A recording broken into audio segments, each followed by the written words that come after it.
Program at the University of North Texas, and I'm most delighted to say a member of the International Advisory Council of the Center for Asian Studies. He has his doctorate in sociocultural anthropology at the University of Chicago.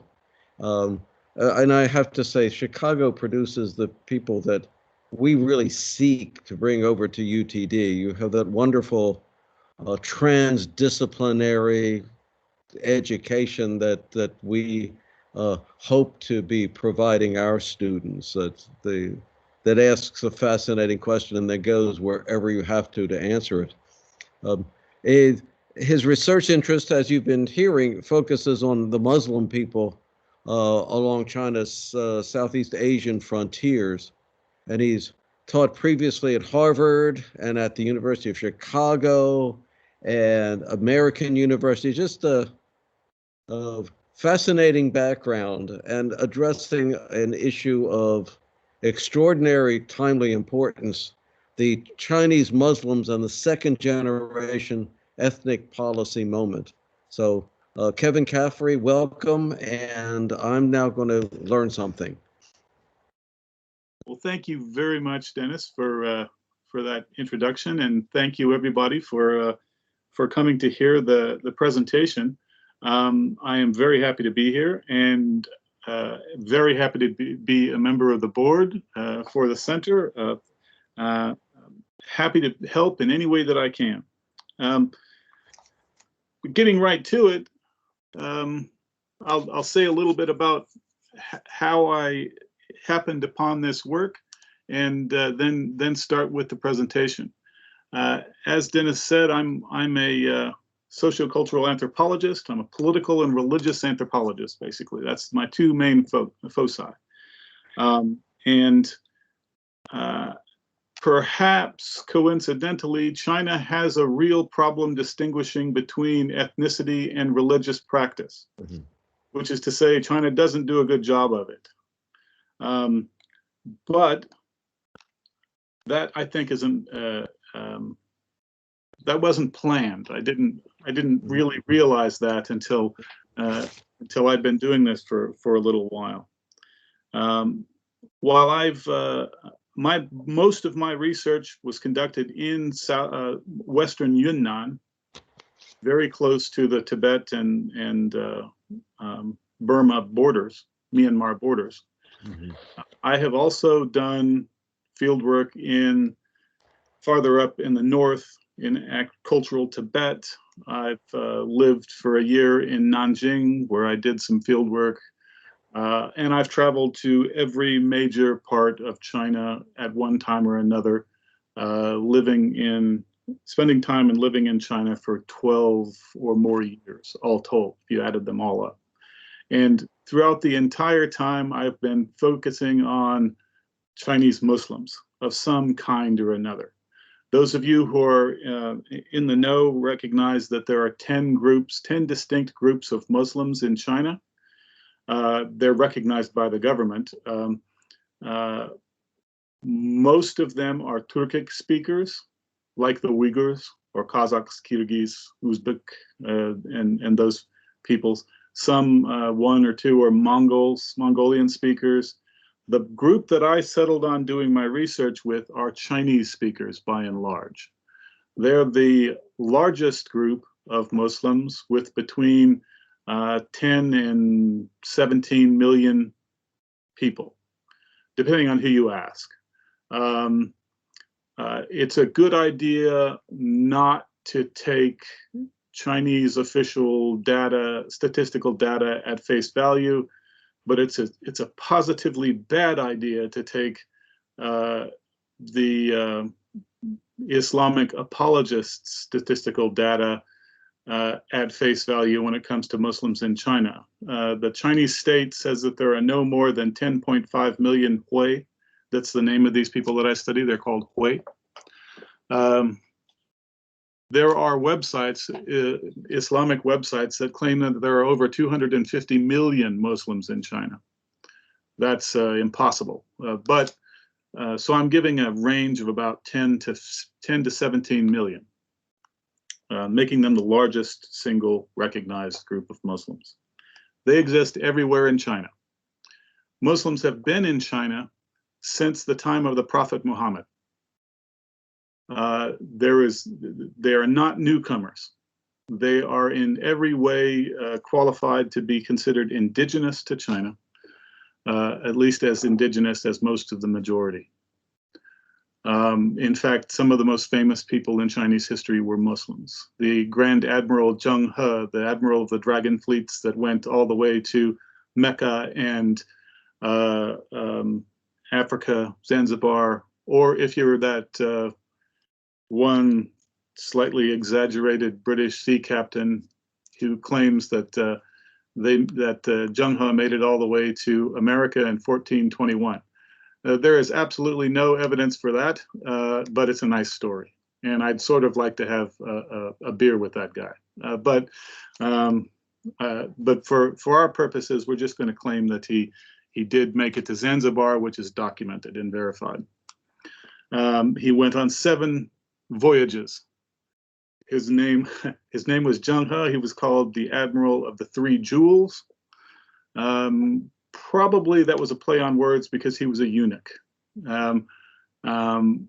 But there are people who claim that he is in part responsible for the origination of the Sinbad myths. Sinbad the sailor went on 7 voyages. Zheng He the sailor went on 7 voyages. There is, again, no evidence for this, but it's a nice story. There is some evidence to claim that Zheng He was the first to really introduce Islam to Indonesia, which would be something if it can be more further verified. But it's interesting, very famous, probably the most famous Chinese person at the time. He was a Muslim from near my field site, actually, in Yunnan. Also, Genghis Khan's mother was a Nestorian Christian, and there were Muslims involved in that court. No shortage of Muslims in Chinese history. Some might consider them to be indigenous. But just so you know a little bit about the Muslim people that I work on, that sets a little bit of background for you. Getting right to the point of what I'm going to present, I want to make some claims. Simple claims, not very substantial claims, but straightforward one. By all accounts, the variation of human groups in China, or in the Chinese state, at least in the last couple centuries, was surprisingly well managed in a number of ways. Or perhaps I should say surprisingly calm. The interaction between minority groups, minority peoples in China was surprisingly calm, given the potential for discord in such a vast and differed place, both across space and through time. This may have been because the place in the last 2 centuries was too busy with the fall of a dynasty and the rise of 2 republics. Or it may have been because of the nature of difference in China was, well, different and not worth fighting over. But suffice it to say that something changed in the last few decades, last 3 or 4 decades. What we now call ethnic discord became very quickly a cause of concern. So the picture I want to paint is relative calm, at least since about 1870. And then all of a sudden in the last 3 decades, relative conflict. Examples of this: Tibetan self-immolation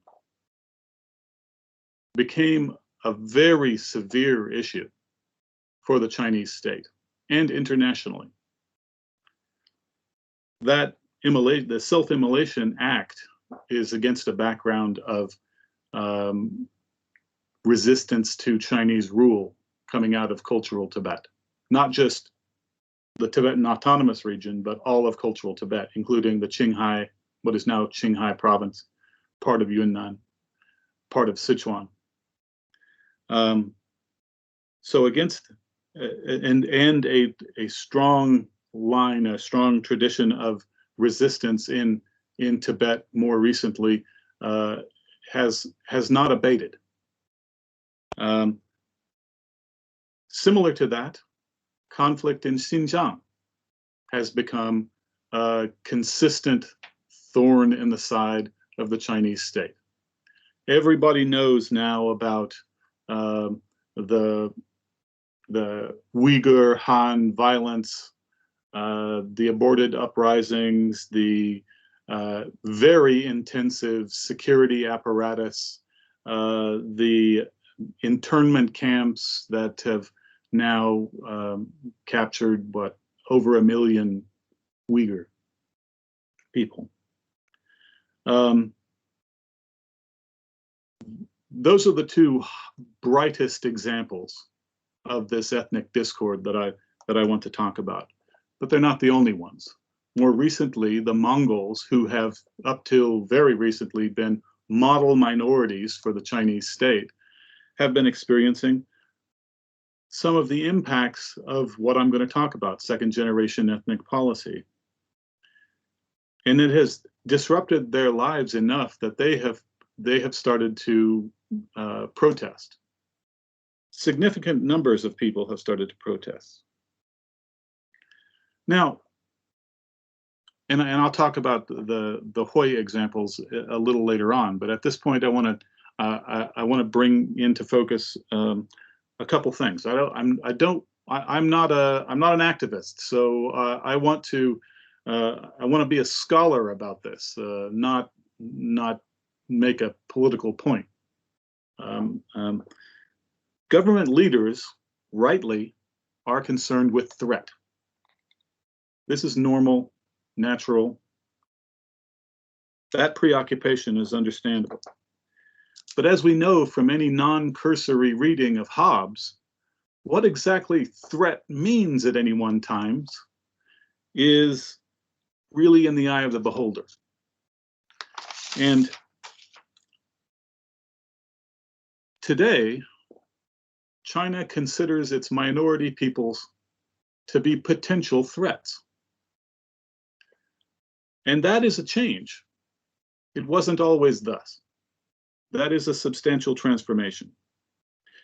Now, I could spend a day taking you through an exegesis on how China established its minority policy, but I want to give you a brief one instead. I'm going to be glossing over a massive amount of really interesting historical material, but I'm going to try and be brief. Liberation, 1949, saw an already existing what we call ethnic policy that was something of an argument between Chiang Kai-shek's idea that all peoples of China were some kind of Han. He said that there are 5 peoples of China, and they were all just variations of the Han. But at the same time, more progressive ideas, Soviet ideas about difference, were also latent in being discussed in China. And this idea was had at its center the idea of nationalities. Nationalities which should enjoy a certain self-governance and self-expression and rights to be those things that they were. Even if that self-governance was a nominal idea. One of the ways that the new communist state managed to secure the amount of support it did on the frontiers was to forego Chiang Kai-shek's 5 kinds of Han idea and take up the Soviet idea of nominal independence, nominal self-governance. And so when they instituted the new Second Republic of China, the People's Republic of China, they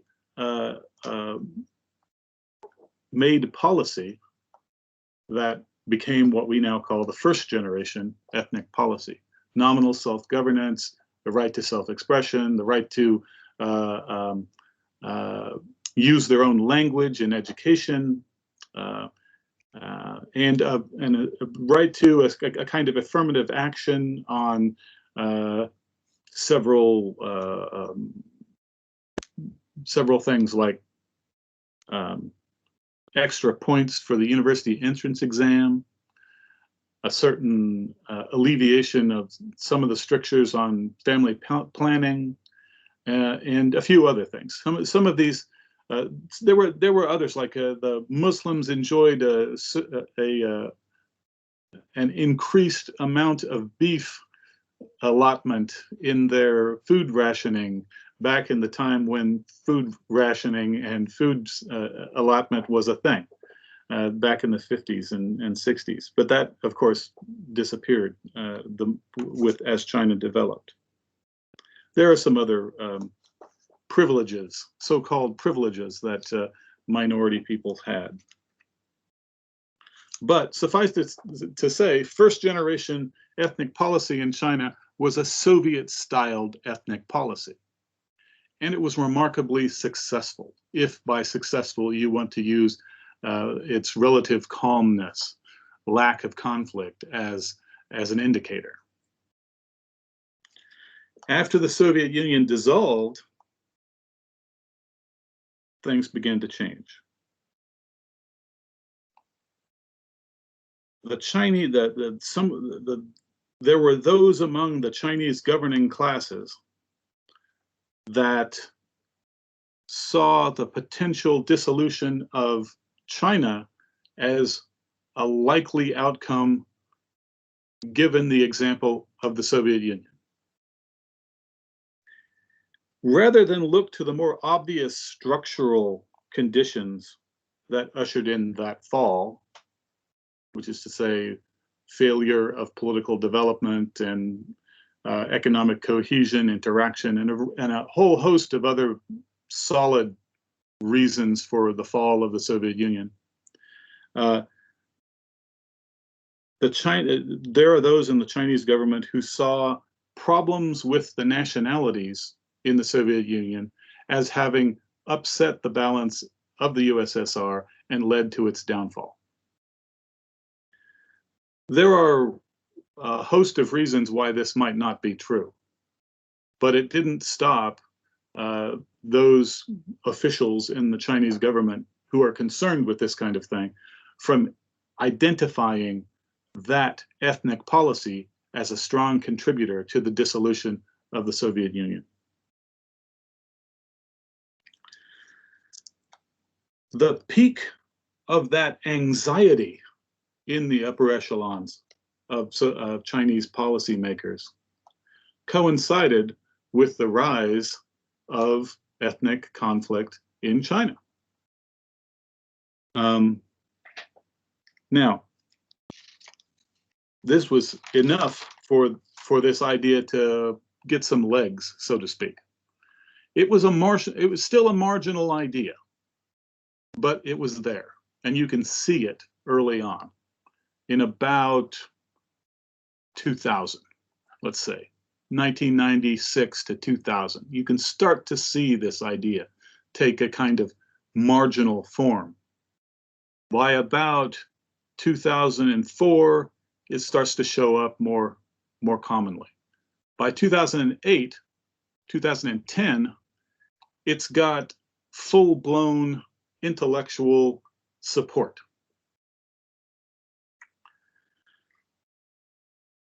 This marginal idea becomes a mainstream idea under the tutelage of really three characters. Two scholar officials, more official than scholar, that would be Hu Angang and Hu Lianhe, and one scholar official, slightly more scholar than official, and that would be Mao Rong. Now, I've met Mao Rong, He's the director of at the time I met him, he was the director of sociology and anthropology at Beijing University. And he is a American-trained sociologist who himself, although he doesn't practice, is a Hui Muslim. It was Huanggang who coined the term second-generation ethnic policy. And really what this amounts to is a transformation from an accommodationist approach to ethnic management, which is to say nominal self-government, giving them certain privileges to, in an affirmative action kind of way, eliminate some of the inequalities between them and the majority Han. That's the accommodationist position. These three thought leaders of this movement want to take up what really should be called a more assimilationist approach to ethnic management, which is to say they take as their ideal an American-style melting pot assimilationist idea. So they want to take the they use a slightly different term. It's something like a heated cauldron or something like this. I can't remember the Chinese for it, but it's not melting pot like we tend to envision it. So it's more like a crucible of hot something. It conjures up a kind of more dramatic crucible. But that's basically the point, is that all three of these. Now, don't let me suggest that they're identical. These three positions that these thought leaders take are identical, because Ma Rong is very adamant that he does not agree with elements of Huanggang and Hu Lianhe's ideas. Ma Rong is much more of a scholar and much more realistic about the difficulties involved. Ma Rong, unlike the other two, called for a real, massive improvement in China's legal system, without which no policy reinvention could possibly happen. Huanggang and Hu Lianhe have not managed to even mention the need for a real legal revolution in China. And listening to Ma Rong, reading his papers, it's pretty clear that he sees the legal reform being a necessary precursor to any ethnic policy reform. There are those who disagree with me on that, but when I read it, he seems to be saying something relatively clear. Huanggang and Hu Lianhe never mention it. They're more of a kind of nationalist cheerleader kind of scholar official. Very articulate, very charismatic writing, both of them. And they're both well positioned in the high echelons of Chinese think tanks. In fact, I think Hu Lianhe is still the leader of the main think tank there in Beijing. But anyway, they're the ones that come up with the term second-generation ethnic policy. And really, when you look at it in its historical arc, this second-generation ethnic policy is reminiscent of that clumsier social engineering of Chiang Kai-shek's 5 peoples of China idea, because it renders invisible all of the real difficult work and conflict that would be almost necessary for any kind of real transformation of the type that they're envisioning. So the melting pot idea is what they really hold up. Now, never mind that this melting pot idea has been passé for some time in the United States because it has obvious difficulties. Never mind, again, that likening the minorities of people to the minority peoples of China to the various ethnic groupings in America, and which is to say nothing of legislating the removal of an entire structure of first-generation ethnic policy from the top down. All of these things have their problems. In a comparison, we want to generally do apples for apples, and comparing Chinese minority peoples to American minority ethnics is something like an apples for bowling balls comparison. It doesn't really work perfectly. But we can talk about that in question and answer session. I've got an extended argument for why there are some serious problems for this comparison. But I don't want to get sidetracked. I want to get through this material, and then if you have questions about it, you can ask me.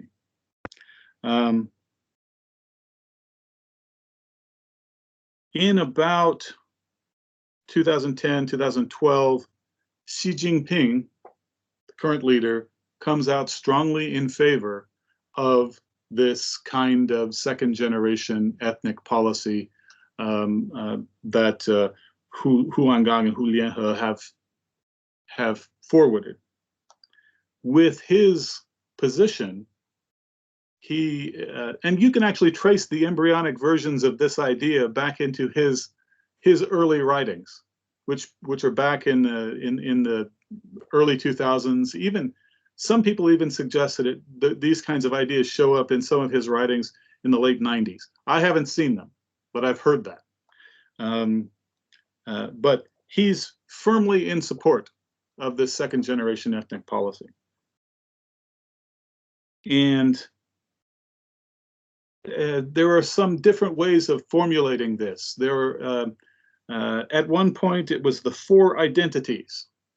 So supposedly the identity of the fatherland, the identity of the Chinese nation, the identity of Chinese culture, and the identity of the path of socialism.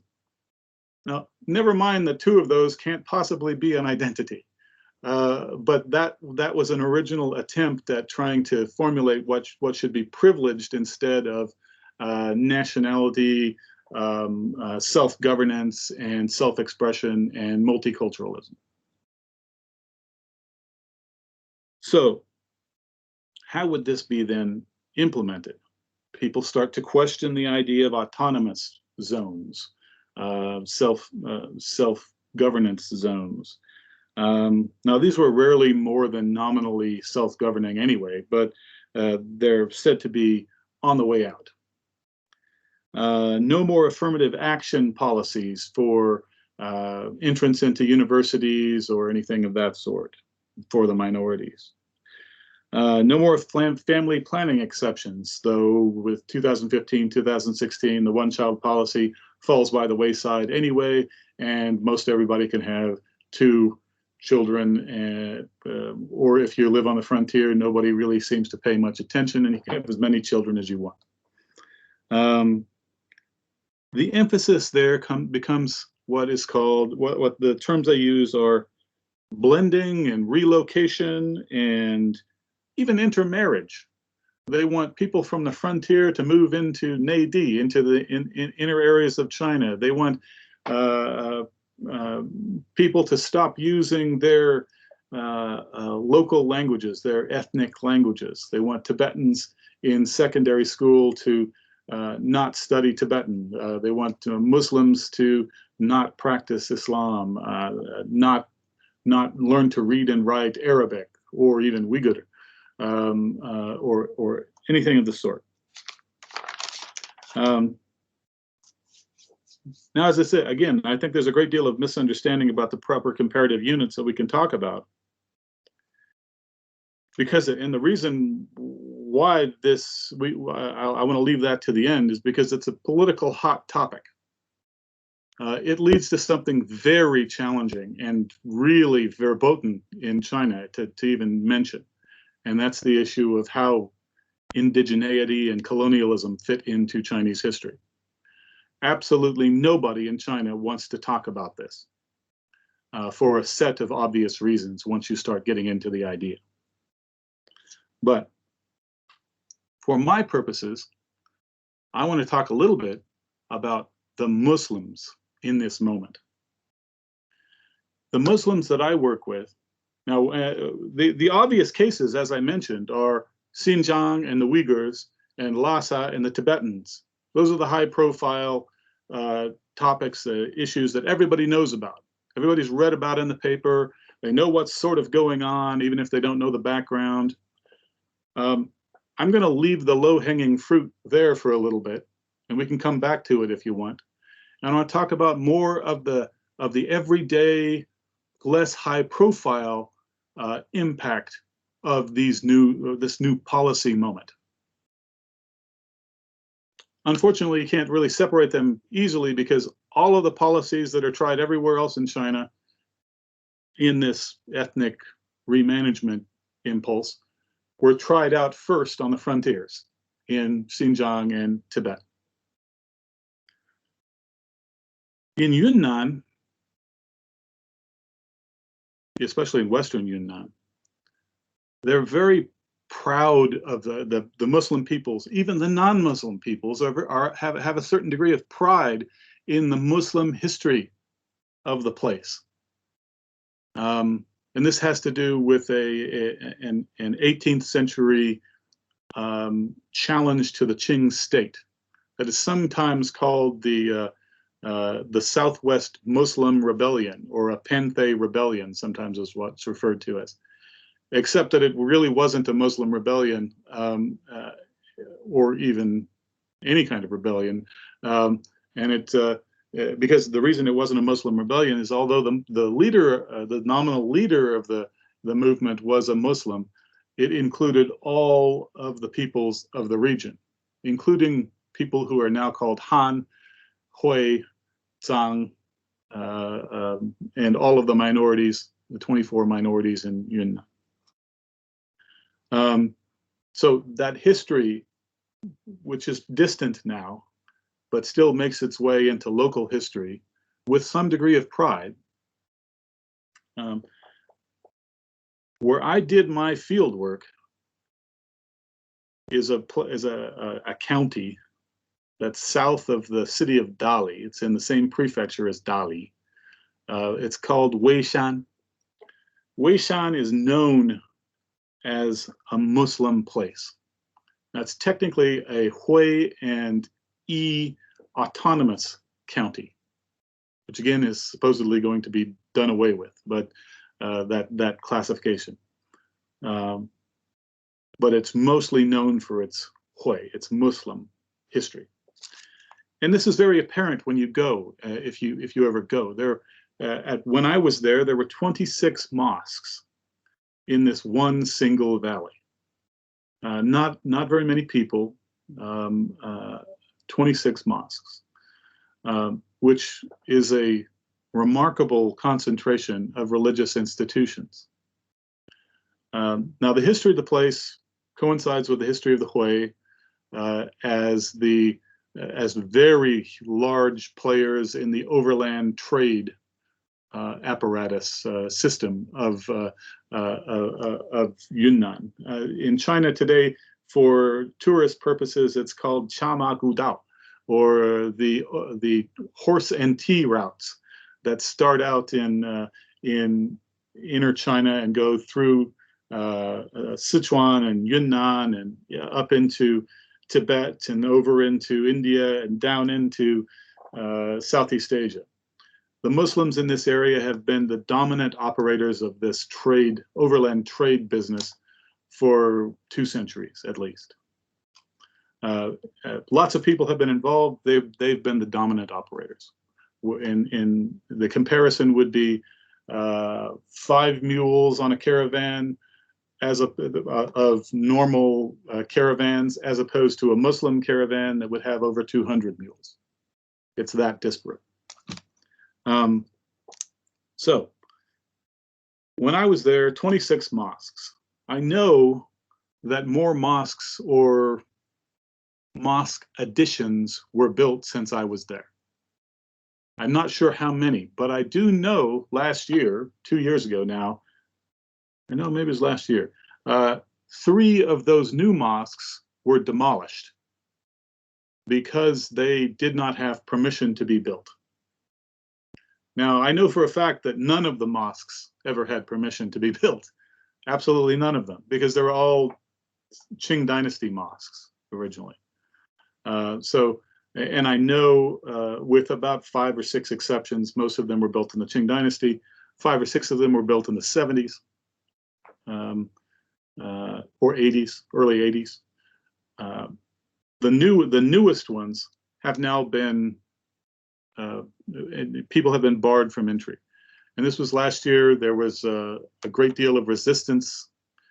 The policy that was implemented was a direct result of Xi Jinping's second-generation ethnic policy transformation. So in addition to eliminating the spaces associated with ethnic difference,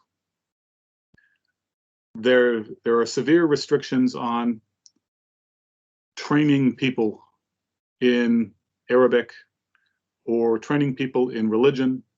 Of those 26 mosques that I was familiar with, I knew all of the imams. I spent many days in those mosques, including sleeping in those mosques sometimes. The 26, all 26 of them had at least 2 students, and making it a school. The largest of them, the mosque at Huihuitan, it had, I think, almost 50 students, almost 50. And all of these students, the tuition for all of these students is paid for collectively. The students come from all over China. And the students are as young as 12. Sometimes they've taken even younger students. But because of the new policies, no student under 18 can study at any of the mosques.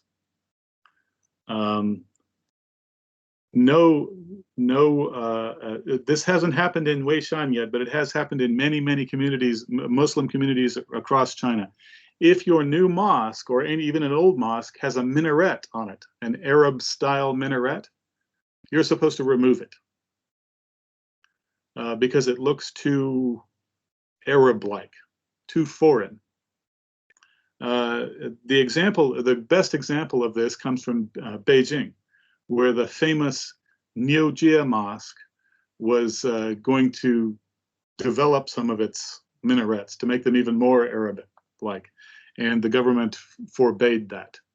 The government also issued an edict to remove all of the Islamic images and Arabic writing on the placards and signs of key Muslim restaurants in Beijing.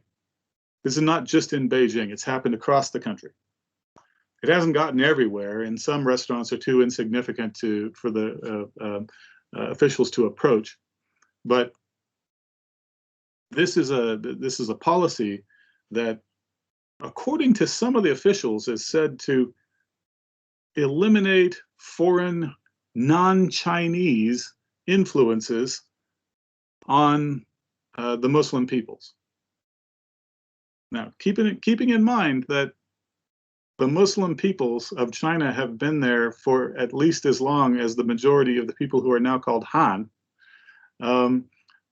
this seems a little bit unusual. Also keeping in mind that the vast majority of Chinese Muslims do not read Arabic. They cannot read Arabic. The signs are just an expression of what they hope or believe.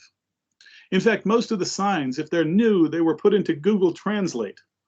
They were the name was put into Google Translate, and it kicked out an Arabic version of whatever they put in. And these are notoriously poor versions of whatever they put in. It doesn't really make sense if you're an Arabic speaker. And this is, of course, not new.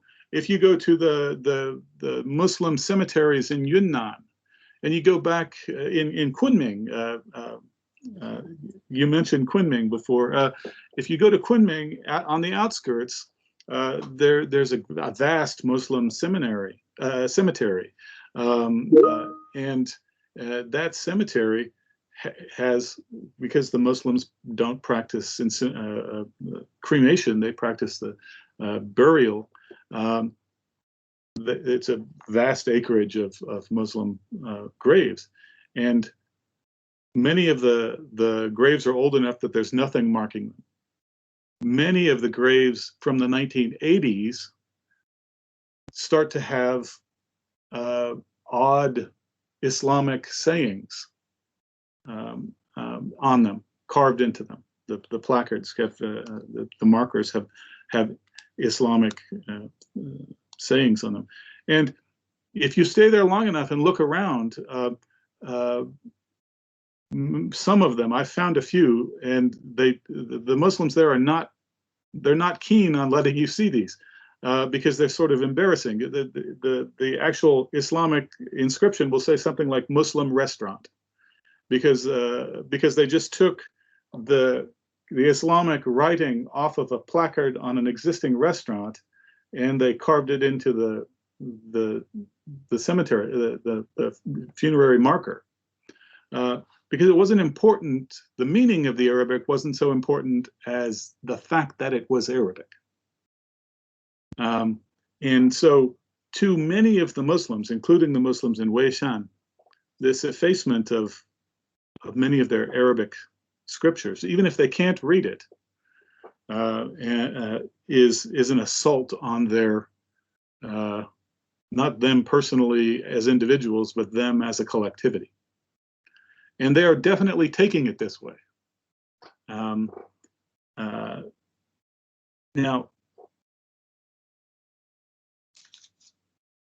many of the older people in this community are familiar with what they consider to be the natural oscillation of Chinese policy, which is variously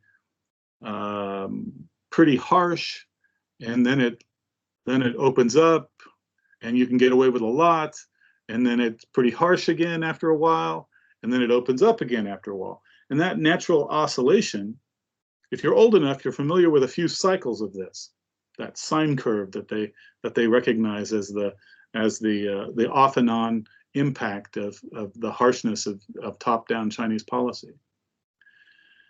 They were alive back in the 70s when things were really harsh. And then they were alive back in 1982 when everything was loosened up, and they were told to, for example, in this community, they were told to collect all of the histories. In China, there's two kinds of history. There's the history that's written by the state and what are called yeshi, wild histories, histories of the place.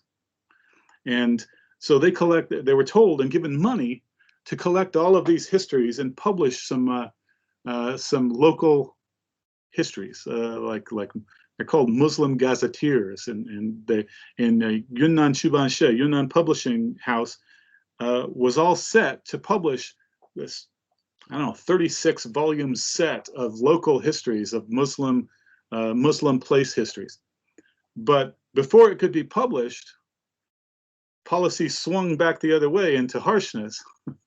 So the publishing house just held on to the galleys and waited 15 years until policy shifted back into an easygoing mode, and then they published all of these documents these volumes at once, minus the last 15-20 years of history, because many of the people who had compiled them were now much older and thought it was very hilarious that their earlier writing was just now getting published, or some of them had died.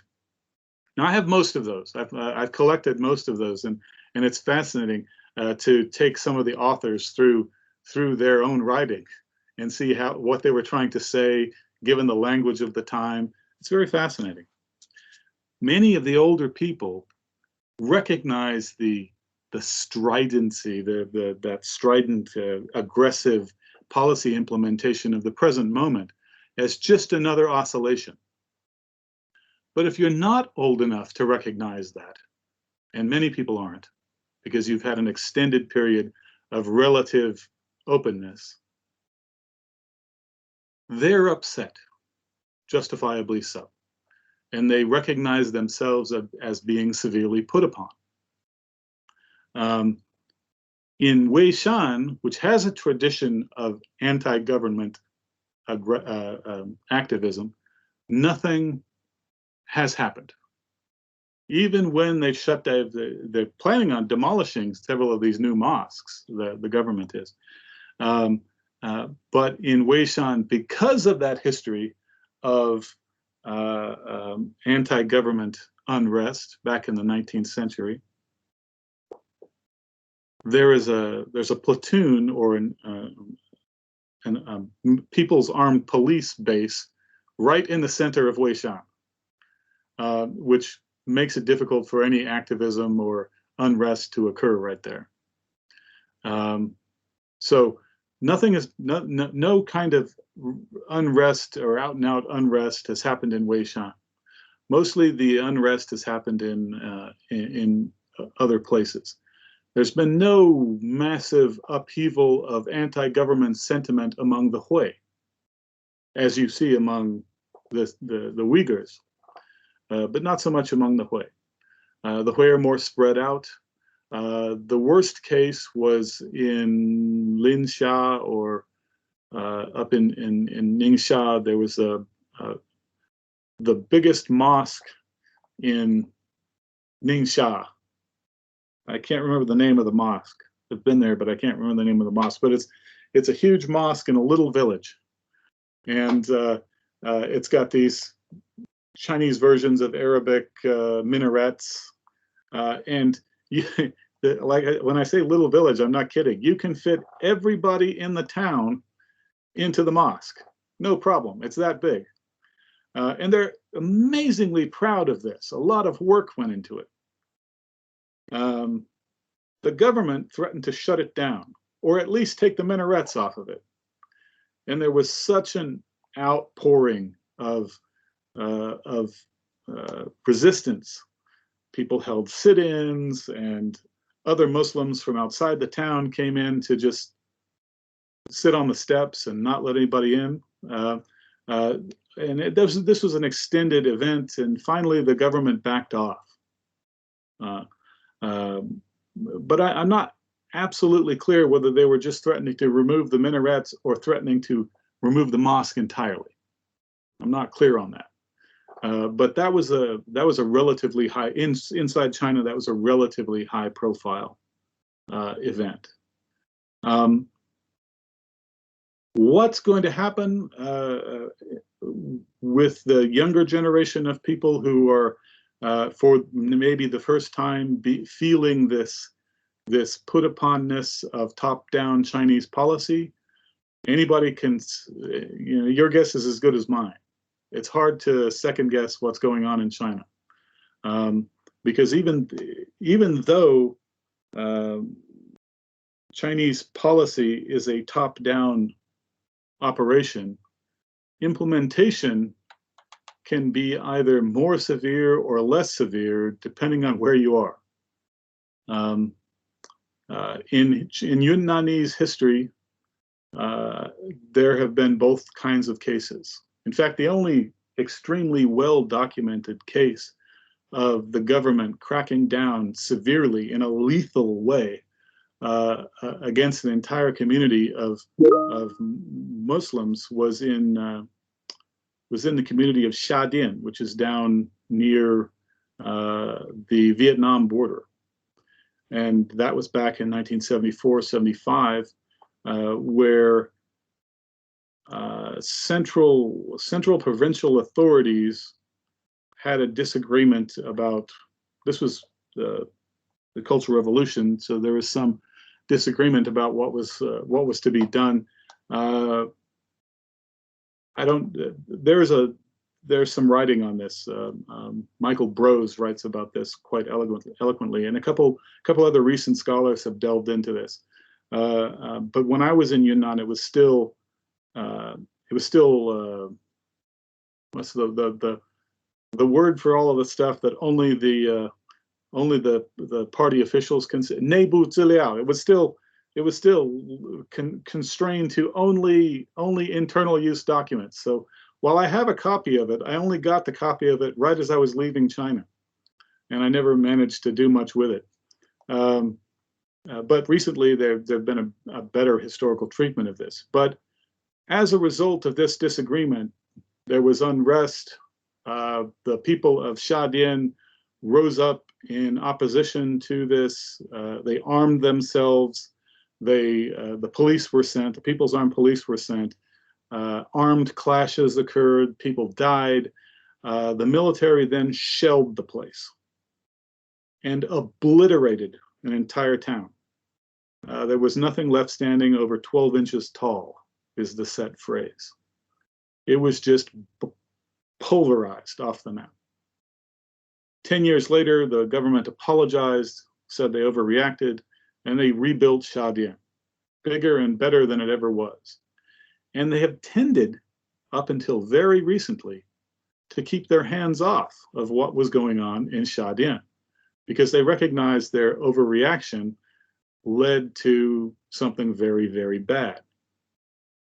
Because they've tended to keep their hands off, Shadian had a kind of free reign, unlike most other places in China, most other Muslim places in China. Shadian had a kind of free reign to develop relationships with outside Muslim organizations in Malaysia, in Arabia. And it was through Shadian that most of the Yunnanese, although some through Weishan as well, but most of the Yunnanese Muslims, when they went on to Hajj, they negotiated that through Shadian. And if they were getting support from Muslim organizations outside China, that most of that went through Shadian.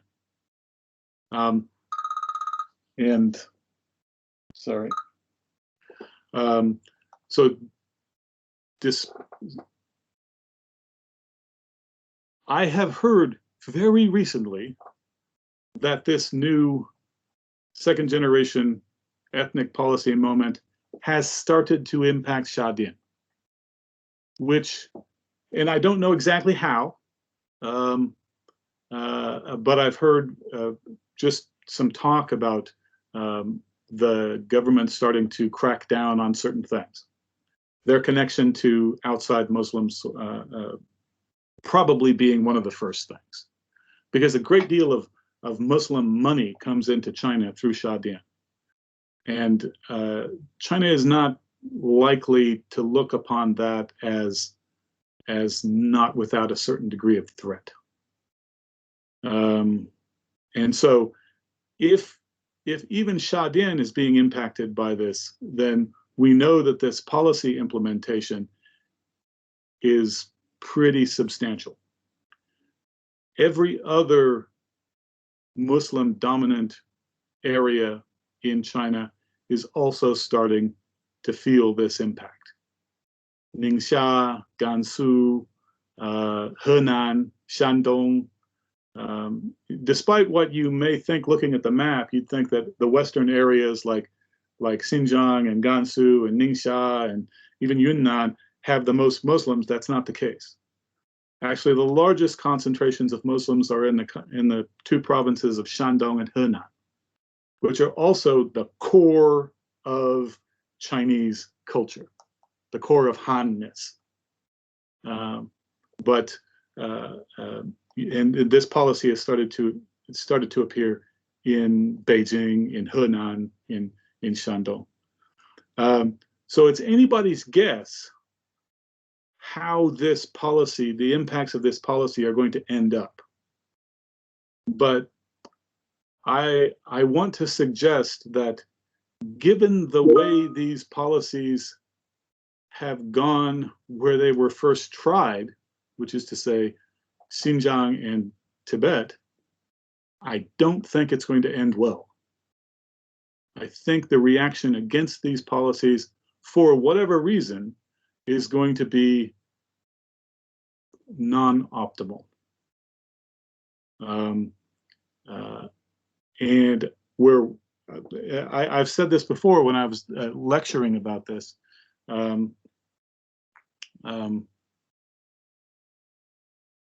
It's like the golden age of China or Chinese government Muslim interaction. This is the golden age of that internal interaction between Muslims or Hui or Uyghurs and the Chinese central state has never been as vibrant as it is now. Whether that goes well or poorly is really up to the central state. But I'm not holding out any hope that it's going to go well. Just a while ago, I taught. I used this example. I was teaching because, as Dennis says, I'm a product of the University of Chicago, and we teach foundational theory, social theory, political theory. We teach everything from Hobbes to Foucault and beyond. So I was doing my Foucault lecture, and I ended up lecturing on Foucault's Panopticon. And the example, my students liked the example so much that I ended up lecturing an entire extra week on it. If you look at Urumqi, or Urumqi, if you want to talk about it in Chinese, this is the capital of Xinjiang province.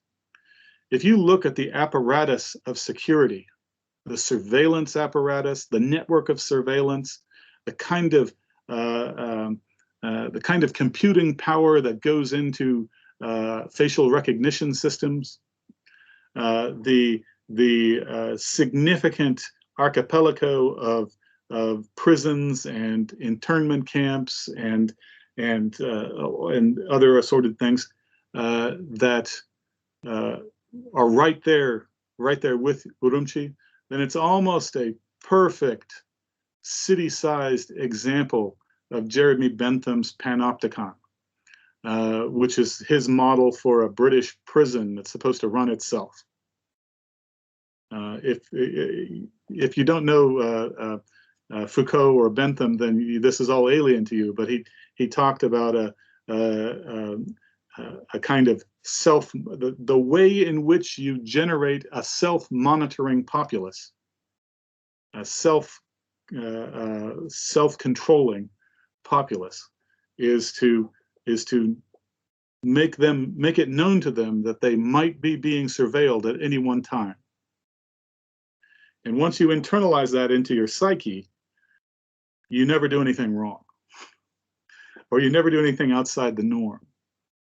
Now, there's a little bit more to it than that, because the system, that the apparatus that Bentham theorized was also supposed to do the very same thing to the policing agents of the state, or the guards in the prison, so to speak.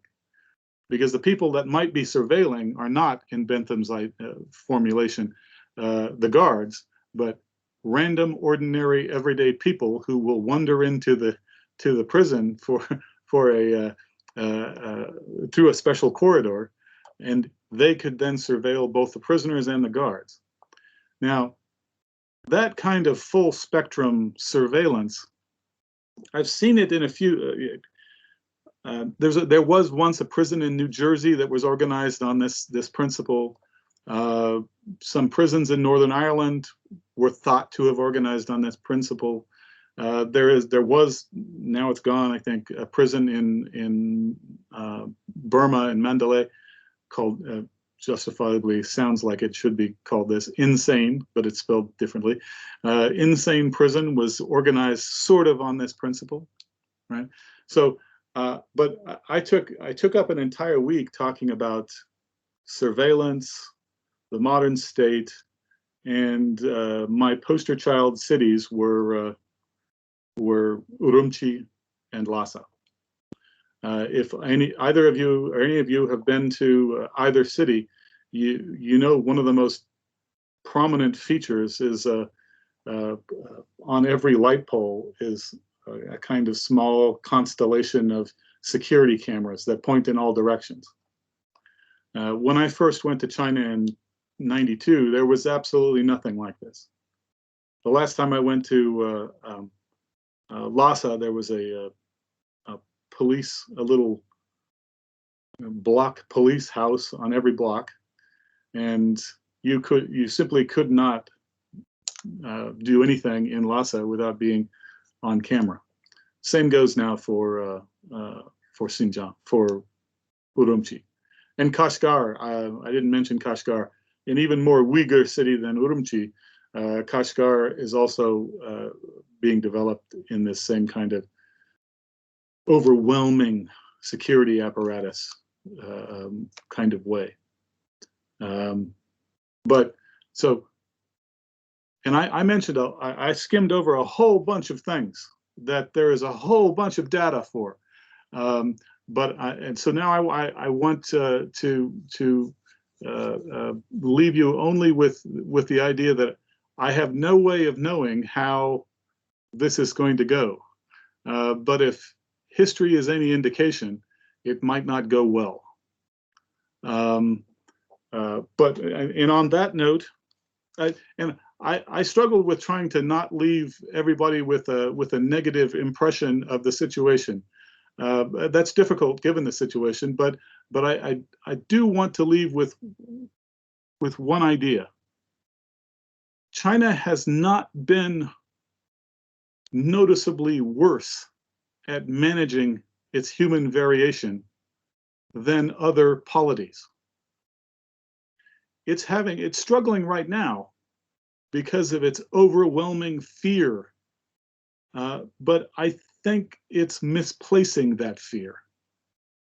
And I think that the minorities of China are taking it on the chin because of that misplaced fear. And we can talk about this more if you have questions. But for now, I want to open it up and let you all ask any questions that I about anything that I covered that I glossed over too quickly.